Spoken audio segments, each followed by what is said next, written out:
first of all, to understand, dimensions are not realms. And sometimes we do that confusion. We have that conflict when we say first dimension, and some people say, oh, the minerals. No.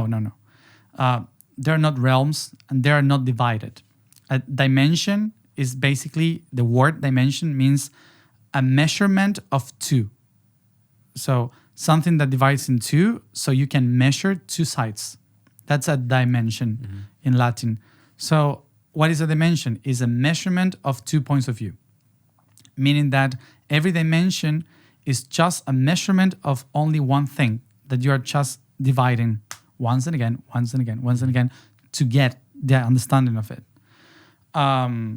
So it's basically something that we call science. Science means, the word science means to cut. Yeah. So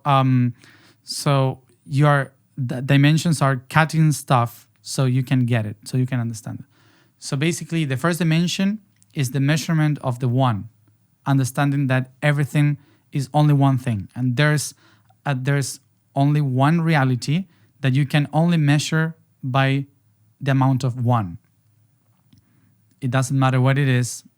It doesn't have any perspective. It's just one. Unity. So that same thing also can be seen from two perspectives, which is positive and negative.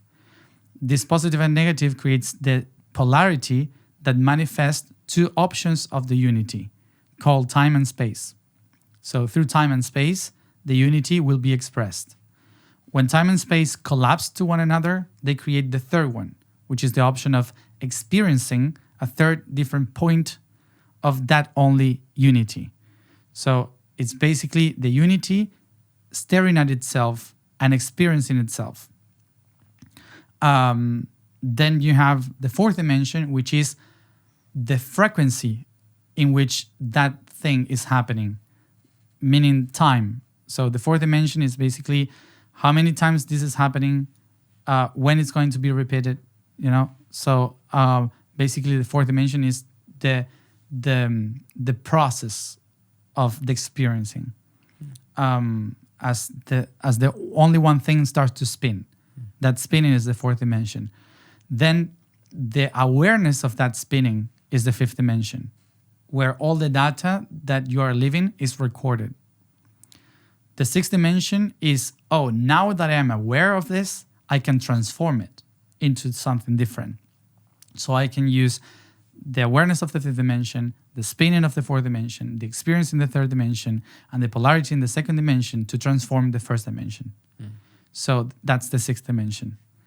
And once you get the transformation of that, you become enlightened because you understand that you are God. You are transforming your own reality. That's the seventh dimension. The place where the archangels live, which basically they are not beings with wings, is actually sounds resounding so hard that covers the entire universe. And is the resonance, the vibration of the understanding of the whole through times and space. And when that expansion from the seventh dimension gets to converge to itself, creates the eighth dimension, which is eternity. So eternity is that every being is living everything, and you can perceive every timeline and every possible reality, which brings you to the complete understanding of every one of the parts, and that's the ninth dimension, which is the divine. So the ninth dimension is the I get it, I am. And the ninth dimension takes you to the oneness again, the first dimension. But in this time, because it's a new cycle, we call it the 10th. And the second dimension will be 11. Got it. And the third dimension will be 12, and so on. So it's a recreation of itself once and again.